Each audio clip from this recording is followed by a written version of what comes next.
Bandeko nani akodomine TikTok.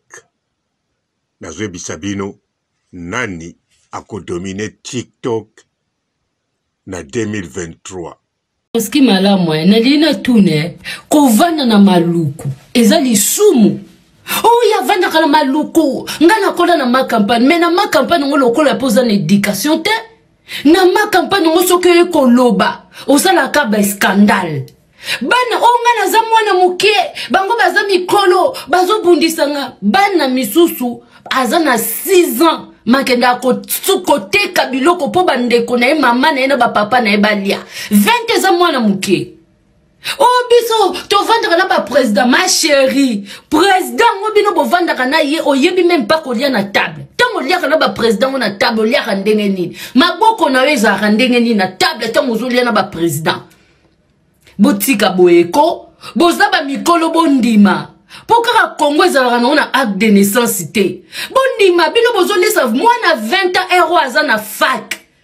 Bokondima te tango bokoyoka kombo wana. Bokocha tembe. Bokondima te bokoloba papa robo okose. Okose.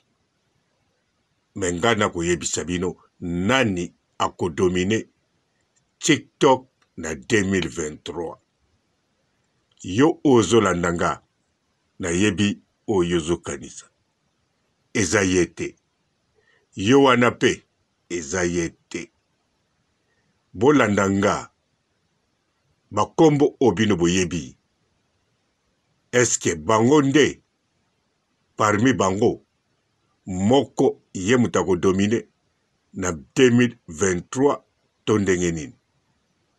Natangela bino bakombo oboyebi.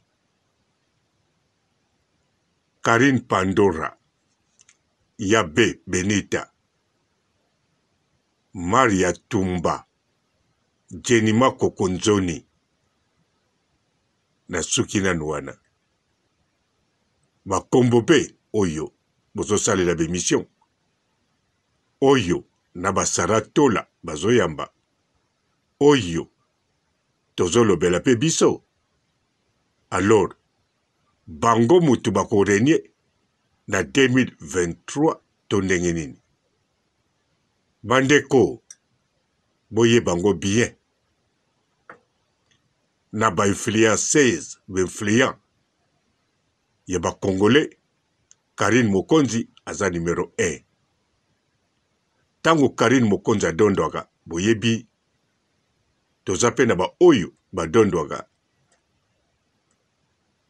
na communauté totiaka ka mingi te mais na niveau international batiaka ka nde naza boye neolobila Jemima Kokonzoni aloba Jemima Kokonzoni te na Léa po Léa amukola buzoba akotela mambaba ya miki Léa Kokonzoni zaki tifanda yoka ngaponga muna omiyoka Jemima Sarah tola ochonerer donc a manipulé mo pendo ba kwa mwa mke lelo pandi mna nzimi yango alokwa libundu bwe lelo pandi na nzimi yango kwa mwana mke potene Sarah tola manipulé bimisi ma ne fallait pas Jemima Kokonzoni kosa batu ndengo kosa na TikTok ba oba yebi oti oki ba oba yebi oti ndo kosa bango mais biso okosa biso te yango dadi Michel a bloqué nga na raison donc a bloqué nga po yebi makambo ezali o comprendre Jemima Kokonzoni yo okola na ma campagne te ndengo okosa batu tant muso ke ma campagne wana okosa batu ke okola na ma campagne na kimukolo okola na ma campagne te okola na matete na Kinsaku na sima papa Vincent biso na yo tokola na matete na Kinsaku na sima papa Vincent mona to bengo ya kana biso ba mikolo Jemima Kokonzoni okoli na bayana nga lelo yana nga ko 26 ans oyebi pe na ko tanga kombo yana na mamba buzobote yo lelo Jemima kuto sala mukona bona ba série wana mais lelo okomiki wana 20 ans problème te moyo bengo su ya mima exact non bengo Jemima relation kati non bengo Jemima Léa yaya na yo zoba Léa Léa aotinda ngana kepa ya pichu o recevoir ko ke ko zuela rabdo bambonga ba miliki na tongo bando tinda ngapo na zai mwa muki Mais vu que Léa pas mis côté na makambo ba mike, yé pas y à la barre. Ozwi munoko wana ofongoli, ozoba ke chimena lesbienne. Abombango, azala te. Yayo nini nakati. Do paniko nyonso bozoka pona Isa. Mama, Ya. na mutu munene aza pembeni no parents induire yo na erreur mutu munene lokwa biberon. Ah mutu munene lokwa bima ba bassin. comportement na mapeka. Bien so bo kiteli ka moi mukie. Eza nini yango abomba Yoza mobali mwana nete mukie. amukolo. Yaza mukolo ya mwa bomba mobali neti. Vite yo ka mwa mukie. En génération na ngai. Yoka. Encore en génération na ngai. Do biso na yo ndem to abati mo photo bomba mibali ba parents ba yeba te. Tiju ba ya ko bima na banda kuna biso. Ndé to la qui to affiché. Mais vu que ngana to aba mike moi to affiché ça mais vu que Maria Tumba aza mukolo et on a affiché mobile na eba ndekoni ba yebi. Mama, yebino ni nakati. Exacte que oh, ngai na respecter ba parents nanga. Yo, muta respecter ba parents asa mambo yo salara. Jemima, yo bandi kindumba lelo te. To bando bimisa makamu nyoso. To bando bimisa makamu nyoso ba tubayeba. Boniko, boni. Obanda ngo lelo te. Obanda ngo kala. Tano le badiana kinsa kuwana yo moko yebi makamu. O comprendre da ke na yebi yo ya sur. O yebi nga très bien. Soko wanga ngo eza pona batu na internet. Ndo wanga ngo yebi nga makas. O yebi bien pena très bien. Amima. Amima tabalea. No sangisa bino so po baba mikolo. Una mikola buzoba. Par exemple, Tata Oscar ayeba na libanda avayeba na biso. Vanessa Cachero ayeba na libanda avayeba na biso. Zakle ayeba na libanda avayeba na biso. Awa na TikTok boyoka motoyo akorenie na 2023 akobeta niveau national na international boyoki nga bien national na international nani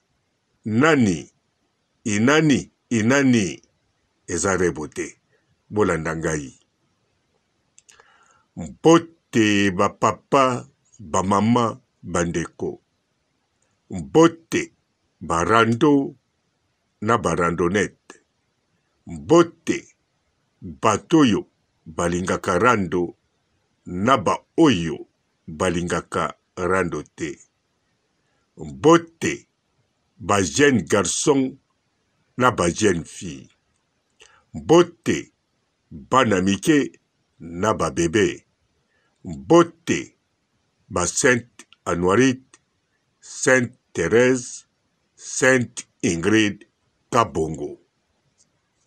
Bandeko Jenima Kokonzoni akokisi 1 million d'abonnés.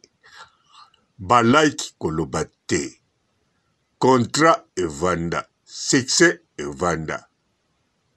Maria Tumba. Succès evanda. Babone bavanda. Like evanda. Contrat evanda. Yabe Kombo evanda. Karine Pandora Kombo evanda. Alors, nani akodondwa na 2023 nani akorenie Papa Robo Loba towelela mbangu aleka na YouTube towelela mbangu topesa eba contrat ya suki bien sûr nani bandeko mutu oya kodondwa nana kokisi même pas 100 000 abonnés. Alors, ba ona tangi si baleka 100 000 abonnés. Mutu nazo tanga nanu akokisi 100 000 abonnés te. Bozotuna, Papa Robo. Oyo maseki, o bilobela, awo kati suki edingwe, oya yo apembe. Okomi na biloko edingwe, olingo pesa ye po adondwa to oyeli biso kaka ki robota koma mutu aza na moins de 100 000 abonnés 2023 yango tokoti ya dondwa arenie Jenima Kokonzoni te ye mutu akokisi 1 million d'abonnés bakonte vanda Maria Tumba te oyo azolalisa Jenima Pongi te azolalisa basara tola te bazosala ba cauchemar ya bete oyo abimi veuve internationale bato to balobela ye Karine Pandora oyo bavandeli bango te ozwa kolobela biso moto oyo aza na moins de 100 000 abonnés bien sûr soki pe nalingi nakitisi susu aza na moins de 50 000 abonnés tala bosiliki bolobi nazotiola bino nazoseka bino no mutango yeyo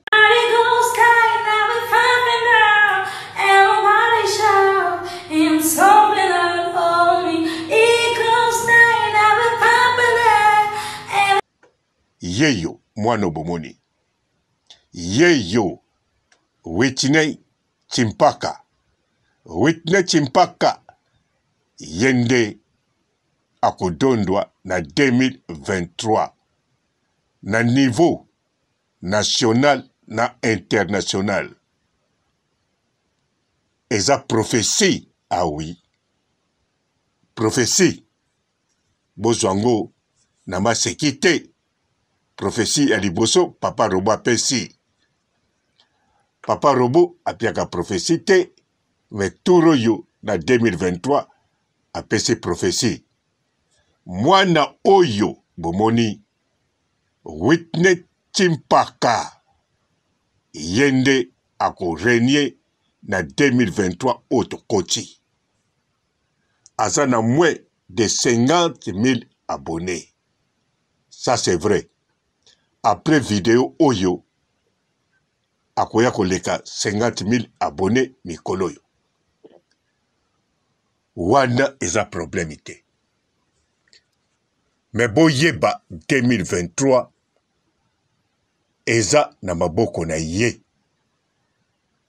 motoyo alingi contrat po biloko na ye etekama alingi aza na muta sir nazosalela publicité te nayebi ye te namoni esika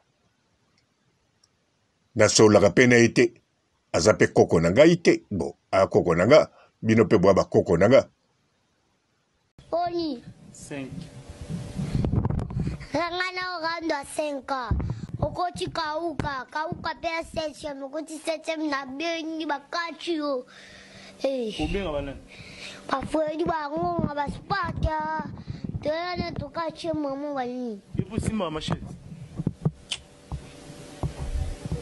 Esumbati mais yende akodondwa ako écrasé na lobi niveau nationalité Jenima Kokonzoni Maria Tumba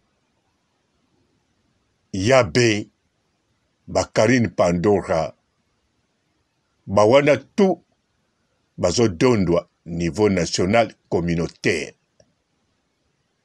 mais moi non na lobi o bozo mona Whitney Chimpaka ye akodondwa niveau national oui bisika Jenima Kokonzoni bali Maria Tumba batutu Yabe Karine Pandora yende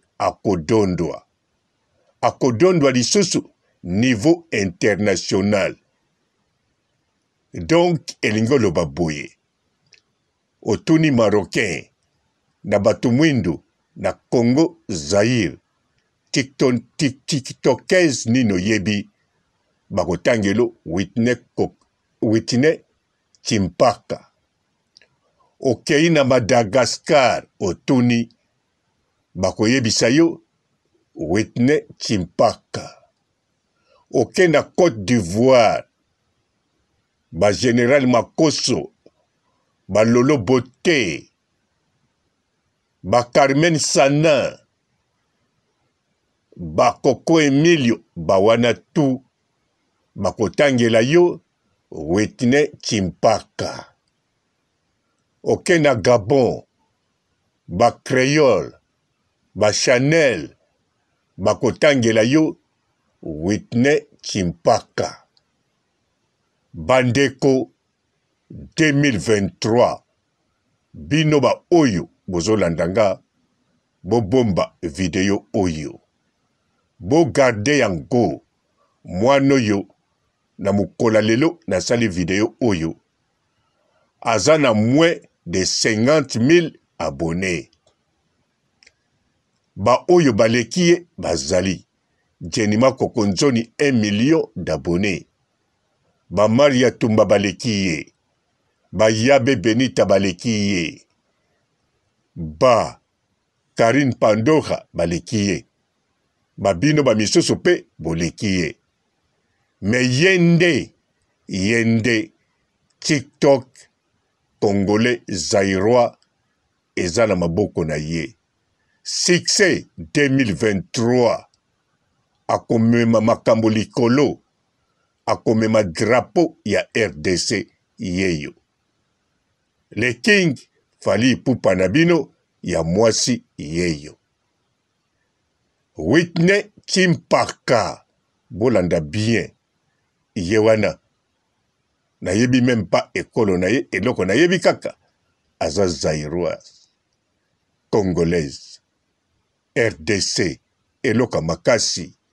Alors bandeko ba oyo ya business deja bochaka misu. Ba oyo ya tembe bokanga video oyo. Ba oyo baza na YouTube bosi boponi moko TikTokers na yo oya korenie bobanda kolela bosimba bitu. Pamba te victoire eza na maboko ya Whitney Chimpaka. Ah oui. O elobi papa robot, eloba mi pe na likolo, eloba mi na se. En plus na lobi bien, ezali prophétie. Première prophétie ya papa robot, na kati ya réseaux sociaux. Pasteur Pétage, omoni ndenge nini, po na prophétie ya moto na bimisi, sans kozala pasteur, sans kozala évangéliste, kako kozala papa Rando. Oh Rando ezwa mapamboli. Rando ekumbama. Rando elengi gu sukali. Au commencement c'était Rando. Aujourd'hui Rando. Jusqu'à la fin Rando il sera là au bas. Il aura dès que vous corrigez vous prononcez en français mais Rando agozala. Même na français oyo ko prononcer kitoko to ya mabe Rando azakaka. Mokili yango ezali penza elengi. Whitney Chimpaka beta bango fimbo papa Robo Salobi. Ekosala mande bongo. Bonjour fidèles internautes de www.elengiakomba TV. Bonjour, bonsoir, balandi nyonso ya Elengi ya Komba. Congolaise TV. Belé partout dans le monde, partout où vous êtes, partout où vous êtes, Elengi ya Komba TV vraiment. Bonjour, bonsoir, on a abonné bafa nyonso ya Elengi ya Komba Congolais TV. Bonjour à mon boss, on a appelé ça vraiment un pandi. Bonjour à mon boss, JP Kiama. Je salue mon boss Balobi, boss de boss Babi, JP Kiama. Bonjour la famille Elengi ya Komba Congolais TV vraiment. Ramon Lazana, chaîne de chaque topo, il y a boss de JP Kiama, et boss de boss yani Amanda, donc Maxime Tolo Lazaki. Ya boss na biso JP Kiama, nzambe na ngai. Ba boss bazali ba boss bazali. JP Kiama, le boss des boss. Napesi d'abord bonjour te ba mbote belé na mo boss JP Kiama wana na koza ngisaote donc na ko lekate sana napesa mo boss JP Kiama boss des boss. Bonjour fidèles internautes de www.elengiakomba TV. Bonjour, bonsoir, Balandinionso, ya Elengi ya Komba, Congolaise TV. Bon, belé, partout dans le monde, partout où vous êtes, partout où vous êtes, Elengi ya Komba TV, vraiment. Bonjour, bonsoir, na abonné, fa nyonso ya Elengi ya Komba Congolais TV. Bonjour à mon boss, on a appelé ça vraiment un pandi. Bonjour à mon boss, JP Kiama. Je salue mon boss Balobi, boss des boss, Babi JP Kiama. Bonjour, na balinga Elengi ya Komba Congolais TV, vraiment ngamo na zana chaîne na chaque toko ya boss na JP Kiama ta ay boss de boss ya ni amelange donc ba samta longola zaki bu ya boss na biso JP Kiama nzambe na ngai ba boss bazali ba boss bazali JP Kiama le boss des boss. Napesi d'abord bonjour te ba mbote belé na mo boss JP Kiama wana na koza ngisaote donc na ko lekate sana napesa mo boss JP Kiama boss des boss. Bon, belé, partout dans le monde, partout où vous êtes, partout où vous êtes, Elengi ya Komba TV, vraiment. Bonjour, bonsoir, na abonné, fa nyonso ya Elengi ya Komba Congolais TV. Bonjour à mon boss, on a appelé ça vraiment un pandi. Bonjour à mon boss, JP Kiama. Je salue mon boss Balobi, boss des boss, Babi JP Kiama. Bonjour, na balinga Elengi ya Komba Congolais TV, vraiment ngamo na zana chaîne na chaque toko ya boss na JP Kiama ta ay boss de boss ya ni amelange donc ba samta longola zaki bu ya boss na biso JP Kiama nzambe na ngai ba boss bazali ba boss bazali JP Kiama le boss des boss. Napesi d'abord bonjour te ba mbote belé na mo boss JP Kiama wana na koza ngisaote donc na ko lekate sana napesa mo boss JP Kiama boss des boss.